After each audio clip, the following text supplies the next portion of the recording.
You ever just want to quit your job, buy a boat, and sail around the world? Well, what if we told you that was possible? I'm Raph. And I'm Sasha. With more willpower than money and a dream to become pirates, We bought a sinking sailboat and spent the next 9 months transforming it. into one of the sexiest boats on the 7 seas. There is nothing that can get in the way of us sailing around the world. So grab your popcorn, hit subscribe, and be prepared for one hell of a story. The story of our lives. This is the journey of Spirit Animal.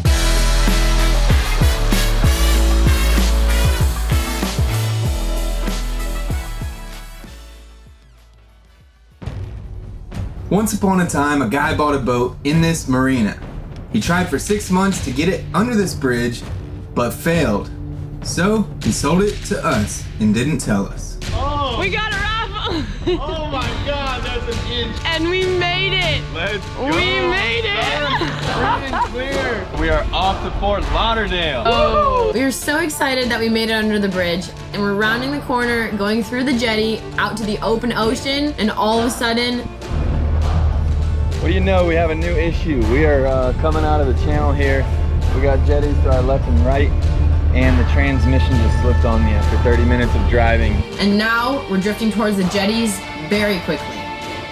Now I'm taking the throttle, I'm putting it forward, neutral, reverse. I'm just trying to get that transmission to catch.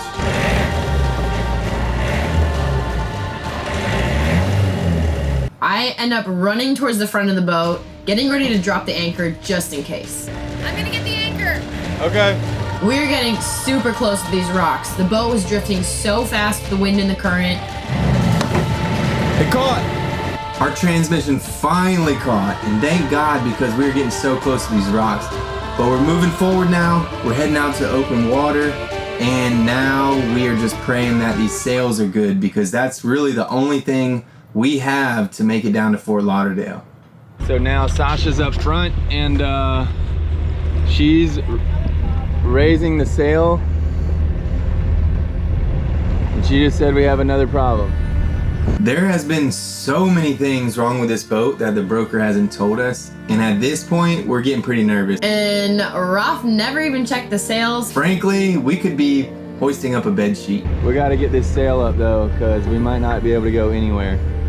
Raph, we're missing 2 slides. Missing a couple slides in the sail. Top 8 feet of it doesn't have slides, so Sasha's hoping that the sail doesn't zipper on us, which means we'll lose that. Even though we had some slides missing, we had to risk it and get that sail up.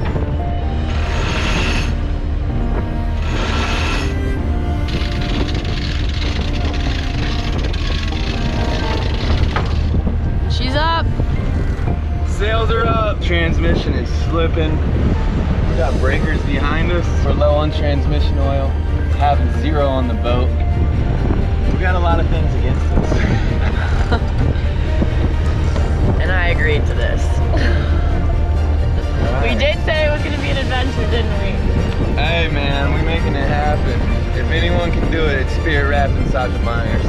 Got to get our heel on, son. First time sailing a monohull. Let's go! This was a big day for me and Sasha. We were faced with many odds in the last 24 hours, but here we are sailing into a beautiful sunrise together. I was pretty impressed by the way she handled herself through all the chaos, and it was clear to me now that we could be unstoppable together. Sailing out to sea only brought back memories from the last year and gave us motivation to one day pick up where we left off. But for now, that day seemed far away. We had a long journey ahead of us. Now let's just Get the jib out. The jib works. Jib's going out. It's jib time. Time to get jibby with it.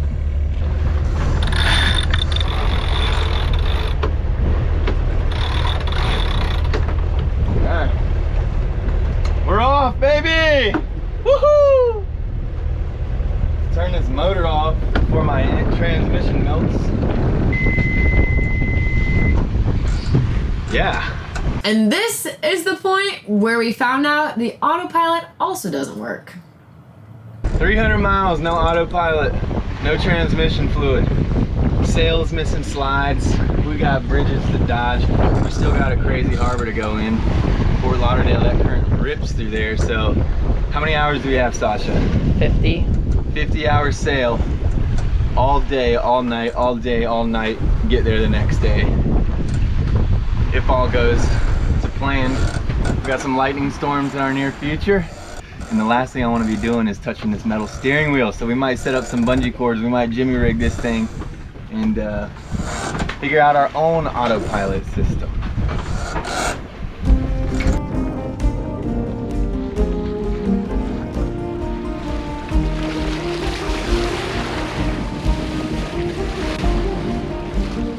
What a beautiful morning. Boats floating and sailing. That is the best news we have had since jumping aboard. Let's make an autopilot.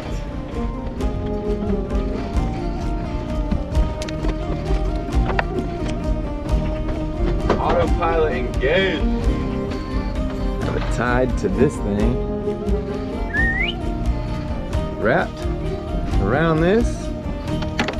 And then just clean it off right there. Bingo, so I can loosen it easy. If I need to adjust it, it slides there, rope with a little bit of torque. And then I can chill a lot more. Well, we tried it, we did it. It was successful. Wing on winging. Is that gonna hold my fat ass? For sure. Don't worry, you've got a very qualified captain driving this boat. Doesn't that feel good? This was it. The feeling of absolute freedom. Once you feel it, you're addicted for life. Put it this way, we got the wind in our sails in any destination in the world within the turn of our steering wheel. I know a lot of you think we're dumb for blowing a hard money loan on a beat up sailboat, but I'm sure the people that feel this way are hoarding their cash and waiting to spend it when the time is right. I call that existing. All I know is that time is not guaranteed. So for those of you who are saving your money for retirement, well, you may be rolling the dice more than we are. Our daily shower rinse off. Now we're gonna shower for 3 days. Not a bad way to live life. How was it? Great. Get up.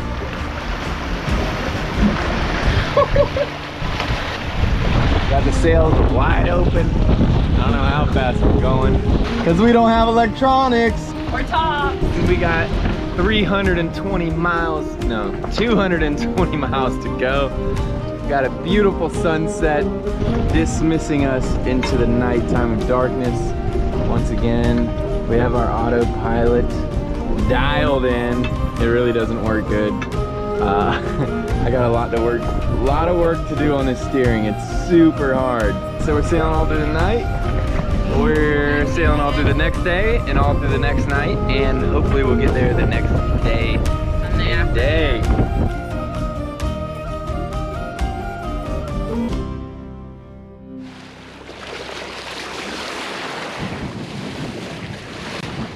So we're on day 2 of the sail.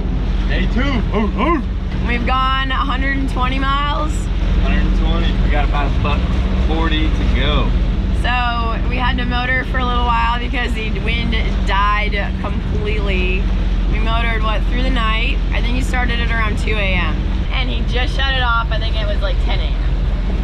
What time is it? Wind died, had to crank up the engine. The transmission's been screwing up, but somehow the engine is still running.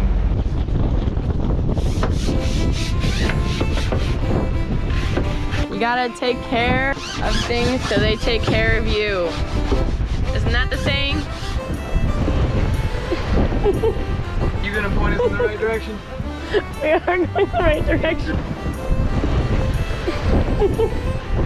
I'm just finding it very entertaining watching you do like the Tonga.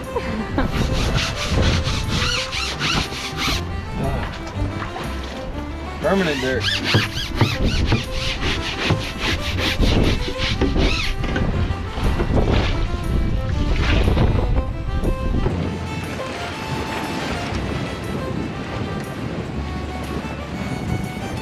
This is why I don't text and drive, kids. Yeah.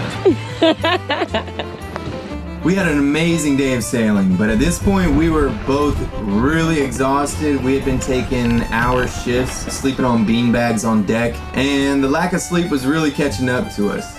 We've had a long couple days, and holding that steering wheel was a full-time job. Like, the autopilot system didn't work very well, so you really had to man the wheel and pay attention to your heading. The wind's always shifting. We're heading against the Gulf Stream. We probably had a barnacle farm on the bottom of this boat. And it just turns out that this night, the wind picked up heavy. We had the wind hitting us from the back left corner of the boat, so it would hit us and we'd surf down the waves, and it kept making the boat turn, and it was really hard to hold that rudder when the waves were hitting. Like, you're really fighting this wheel, and so you're giving it all your strength, leaning as hard as you can, trying to keep this rudder straight. Sasha even got so tired she woke me up because she was hallucinating. I honestly thought I saw someone climbing over the side of the boat and climbing onto the deck, and I got so scared I had to blink my eyes, and I shook Raph awake, and I was like... She woke me up and she was... just to make sure. Scared, man. So I took the wheel, got my ass kicked for a little while. Neither of us ended up getting much sleep. But lucky for us, around 2 a.m. that weather passed and the wind died. So we actually had to crank up the engine, and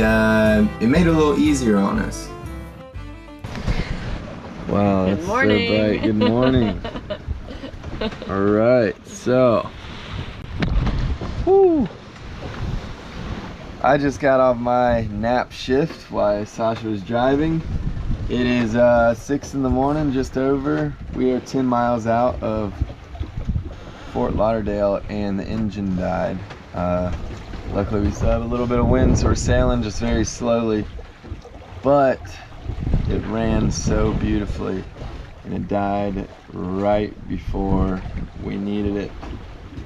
So I guess it's a good thing it died now and not in the channel, but we're gonna go take a look at that and see what the problem is. We've sailed about 280 miles so far. We've been sailing for 49 hours, hand steering. As Raph said, the engine just died. Hoping it's not the fact that we ran out of fuel. Okay, first thought is that it's out of gas. And the reason why we think that is because the gauge says so. I just figured out how to switch the gas tanks. They're under the back beds here, and I was looking all in here. And it turns out there is a module down there. And the little lever is tucked away in this book cabinet right here. Of course, it's really hard to see, especially when it was down. That's how it looked before. That little lever switches. You can see it moving down there, but that switches the tanks. Okay, now I gotta prime it. So I'm going to loosen this bleed screw here. This is a little pump, fuel pump, and that should prime it. Let's see if that takes care of the job. We are back in business.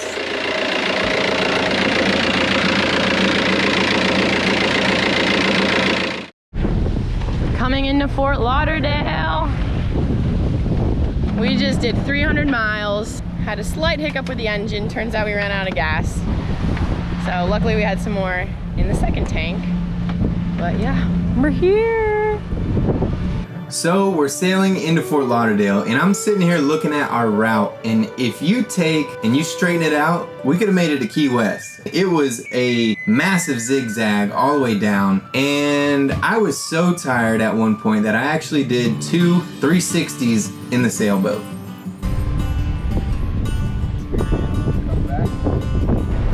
Hope this thing works. Yeah. Vosola's Bridge is his spirit animal. And of course, it didn't. So after I was doing jumping jacks on the bow of the boat for about 20 minutes, I finally got the bridge worker's attention, and he let us through. So we headed up the river, found a place to anchor, and the first thing we decided to do was fix the anchor light, because there's a lot of boats running around this area. So the last guy knocked the anchor light off the top of the mast when he tried to take it under the bridge. And so Sasha is being sent up. Doing all the dirty work over here. Yeah, doing all the dirty work. She's going to the top of the mast. We got her tool bag set up. She's gonna change that light out. Let's do it. Ready? Ready? Yeah. This is gonna be fun. Let's go.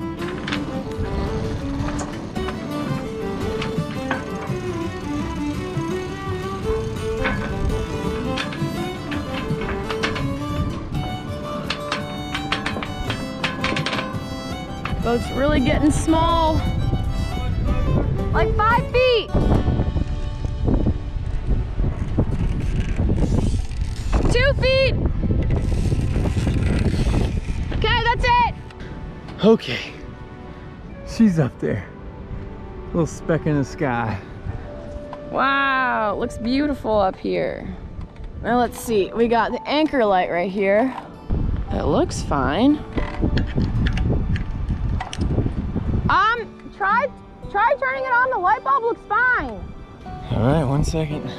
Looks like they knocked off the VHF antenna.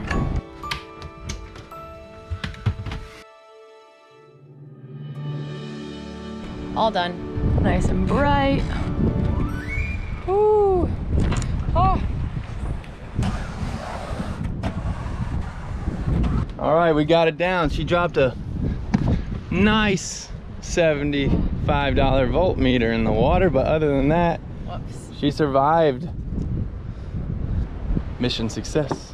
So one thing we didn't get a chance to film was the amount of water that we had in the boat while we were sailing. At one point, I went downstairs and I peeked in the back cabin just to double check everything, and I saw brown water sloshing up the sides of the wall. When we were heeling over during that crazy night in the bad weather, there was water coming up through the floorboards. It was bad. I'm surprised this thing didn't sink, honestly. There's a bunch of sketchy shit that I found. I don't know, man. I don't know what's going on here. Maybe there's like a hole in the boat and it's at water level. This is why you always get an inspection on the boat. It was just a ton of water in the boat. So, I'm surprised this thing didn't sink, honestly. And this pump is going nuts, just pumping water super fast. It's been pumping and pumping and pumping. So, I'm marking a line. It looks like the water level has not even dropped, and it's been pumping for about, I'd say 10 minutes. And if you look under these hatches, I think this thing was close to sinking. You know, this thing could go down if someone sneezes.